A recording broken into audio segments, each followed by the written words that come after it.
last video I did was a kind of an off-the-cuff thing about how we keep the boat warm during the cold Alaska winters. And that video triggered quite a few questions about a lot of things. One of which is the book I'm reading, Loser Think by Scott Adams. I am a Scott Adams fan.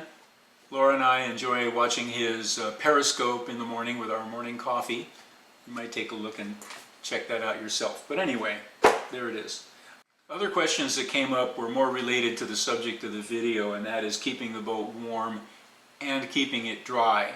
So there's a couple of components there that need to be addressed. The first one is, of course, if you want a warm, dry boat, the first thing you have to do is get it warm. And that's what we were talking about in the last video.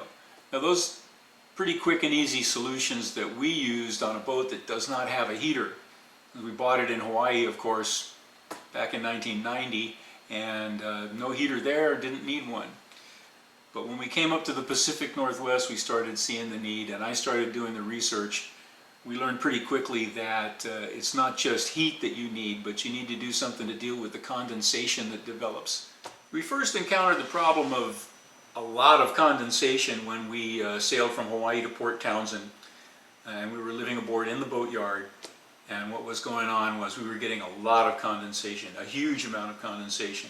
But the immediate problem that was really bothering us was that the mattress was getting soaked on the bottom. So we found a way to deal with that. We asked around. They came up with this stuff called hypervent, and it works. It lifts the mattress up, so you have a 3/4 of an inch airspace between the mattress itself and the deck that it sits on. But you still get a lot of condensation under there, so much that we found we had to lift up the mattress, lift up the hypervent, wipe it out with a towel every morning, pretty much. And I didn't think that was a really good solution, but at least it kept the bottom of the kept the mattress dry. Okay.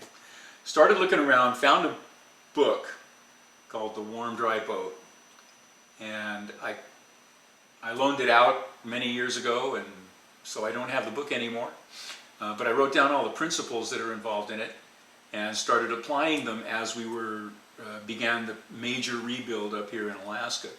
Because the problem up here is even worse than it was down in Friday Harbor and Port Townsend area. Okay, so here it goes. The first thing you need for a warm, dry boat is heat. We covered the simple part of that solution in the last video. There's a lot involved. People had a lot of suggestions or comments and questions about it. And the way it breaks down is this. Different types of fuel in the combustion process produce different amounts of water vapor. Now that was news to me. I figured if it's fire, it's dry, right? Not the case. Propane heaters produce a huge amount of water vapor. I was really surprised to learn this. Now propane is what's on most boats, I think, nowadays, most new boats, for cooking and heating. So you may not have a choice in your boat. But propane is great, it's clean, it's easy, it's just like the house, works just like a gas stove in the house. So it's hard to fault, except that it produces a lot of water vapor.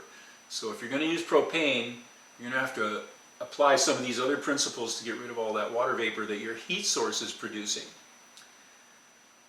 Other fuels I can't remember the exact order, but diesel fuel produces quite a lot of water vapor, but not as much as propane.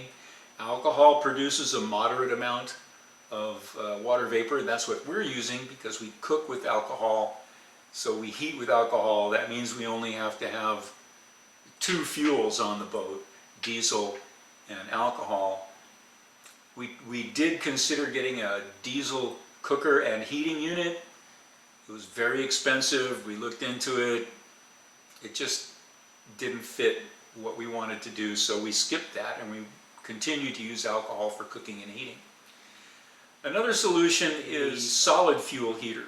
Now solid fuels, if I remember right from the book, A Warm Dry Boat, solid fuel heaters actually remove moisture from the boat and exhaust it out with their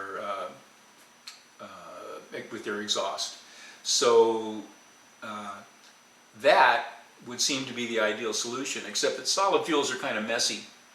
So, you have a lot of choices. Look into it. Things have changed since I looked into it, so do your own research and come up with your own conclusions. But bear in mind that the heat source you choose may be contributing to the problem of moisture. Anyway, once you've chosen your heat source, you're going to want to keep the heat in. So that means insulation of some sort. Now, on most boats, the deck, most fiberglass boats anyway, the deck is constructed of cored fiberglass. So that means that the overhead is already pretty well insulated, probably. On a Vega, it's cored, and we never had any trouble with condensation on the overhead itself. Only on bolt heads that protrude through, if there's a bolt or a screw head, or a steel or aluminum backing plate, that might draw condensation, but the overhead itself we didn't get any condensation on. Now, the hull, what you might call the walls, there's no insulation, it's just solid fiberglass. The boat comes from the factory with a thin foam backing on a vinyl liner. So it's a liner with maybe 1/8 of an inch foam behind it. So the boats are 40 years old. That's all turned to powder, and it's probably not very effective. Most people have replaced it. And a sheet insulation of some sort is the natural, go-to solution for that. I used Divinycell foam that I had available to me in Hawaii the first go around, and when we redid it in Port Townsend, that stuff had gotten soaked. So I changed to I forget what the stuff is called, but it's basically bubble wrap with mylar on either side of it as a sort of a sandwich with an airspace. And that stuff worked pretty good, but we get water behind it, we get condensation behind that. So up here in Alaska I started asking around, and Dr. Ken Hill, who operates the veterinary clinic where Laura works now, and owns the motor vessel Halley, which we've featured in some of our videos. Halley, of course, is an aluminum trawler. And so you can imagine the problems you would get with an aluminum hull and deck on a boat. So Ken suggested that we try a product called Insulad that he had used on Halley. Now, Insulad is a paint additive, and I'll put a link in the description. It's INSULADD, 2 D's on the end. And there's a lot of information there about their testing procedures and all that stuff. And, I was pretty skeptical. Paint, little thin paint, I've always felt that, everything in my experience has said the insulation needs to be thick. But this Insulad stuff, they recommend that you use not more than 2 coats. More than 2 coats of paint, Insulad paint, is no more effective, they say, than, 5-6 coats is no more effective than 2 coats, so just do 2 coats. Insulad itself is looks like a powder, comes in a bag. It is small spheres, microspheres, and you just mix it in with any old paint. We used regular latex wall paint, like you would use in your bathroom or something like that, and painted it on the hull. Now, there's a couple of videos from our refit. You'll notice we tried to do it with the boat in the water. The water temperature here is 40 degrees. Paint doesn't dry. We had a problem.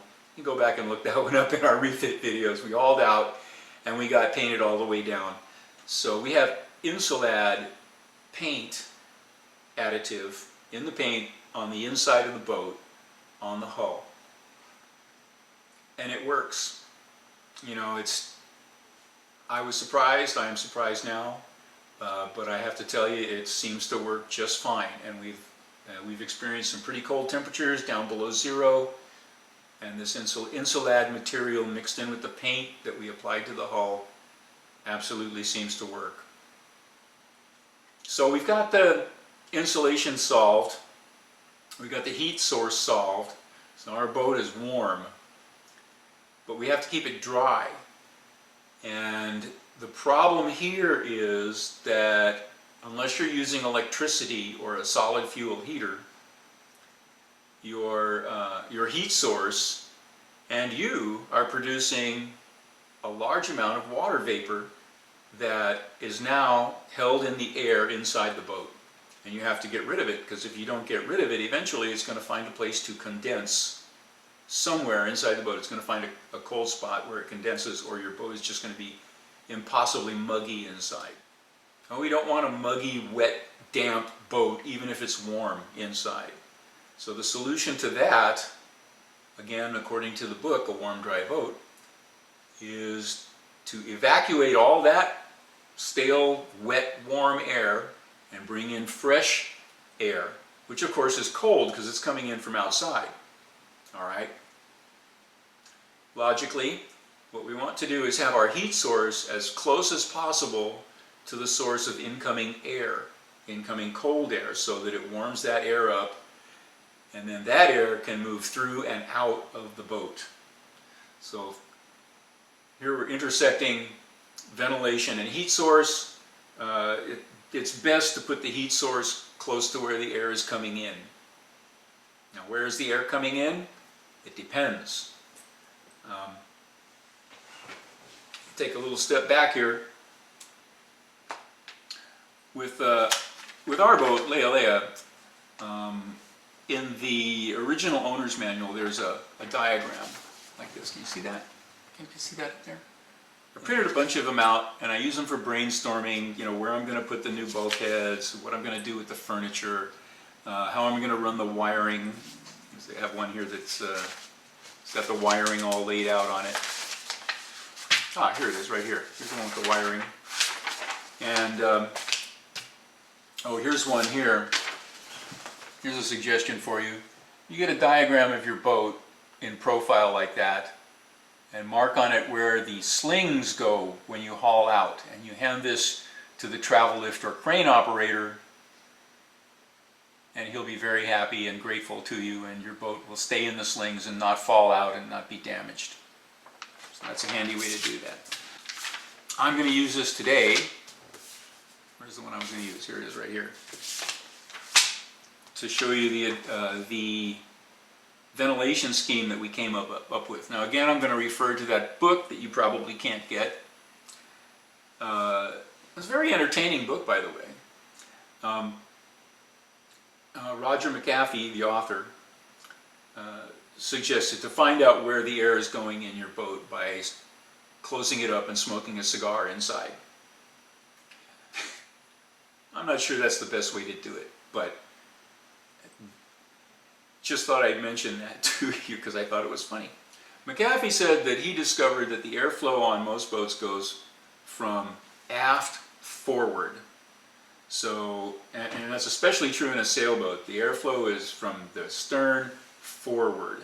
So you set up your ventilation system, he recommends, so that to take advantage of that natural airflow, so that your exhaust vent is all the way forward and your intake vents are all the way aft.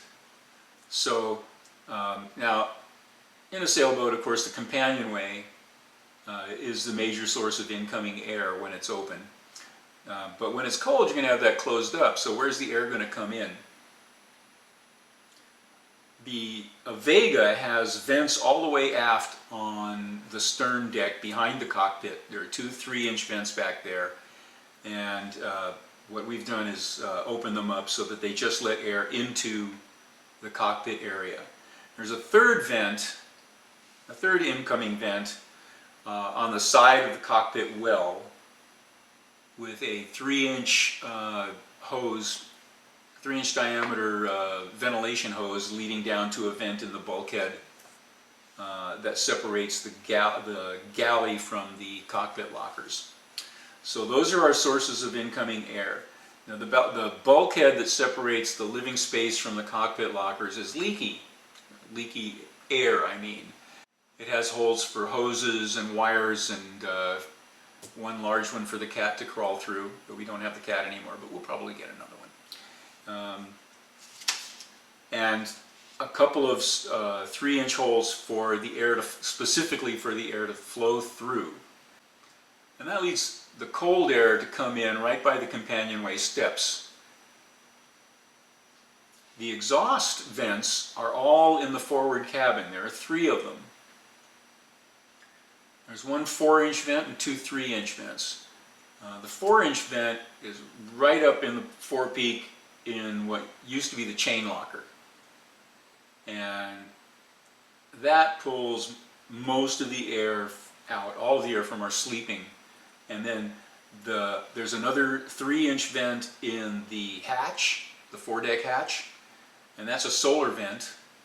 And there's a 3rd one in what used to be the head compartment, just forward of the main bulkhead, and that's an active vent. It has a 2-speed fan on it.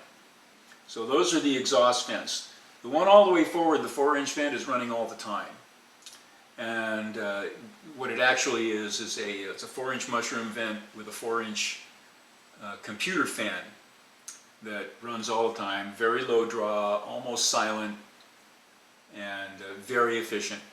There's another one of those fans in a forward locker under the bunk that is intended and appears to work, pull air through the main cabin at the lower level and into that locker that's otherwise closed up and used to get all musty and moldy, and from there up under the mattress and out through that main forward vent. And the way it does that is when we were putting the deck in, the deck that goes over the water tank where the bunk sits on, the mattress sits on that vent, I cut a whole bunch of 1-inch holes in that deck over the water tank. And with that fan, that 4-inch fan in the locker, pressurizing the locker, blowing the air in there, pulling air from the main cabin, warm air from the main cabin into that locker. The only place it can go is up under the mattress and out. So it pulls forward and out that chain locker. So that's our ventilation plan. That the air flows from all the way aft, warms where the heater is located, and then flows out all the way up in the forepeak, getting rid of all that moisture. So that was the plan from the start. And I am happy to report that after living aboard for a few months, and a few weeks of those months in 0 temperatures, it's a success. We have no condensation whatsoever inside the boat, even with both of us living on the boat and cooking on the boat and making coffee and tea and all that stuff. With the fans running, there is no condensation in there at all. And the boat stays nice and warm with the heat sources that we showed you in the last video. So I think I covered everything. If you have any questions, leave them in the comments. Don't forget to click the like button. Subscribe to our channel and click the bell for notifications, otherwise they'll never tell you that we put up a new video and you'll miss all the good information that we're putting out here. Is there one more thing? Yeah, there's Patreon, because we aren't getting any money from YouTube anymore. The only thing we get off these videos comes from Patreon. So if you'd like to keep the videos coming, if you'd like to support us a little bit, kick a buck or two our way, visit us at Patreon. There's be a link at the end of this video. She might even be there now.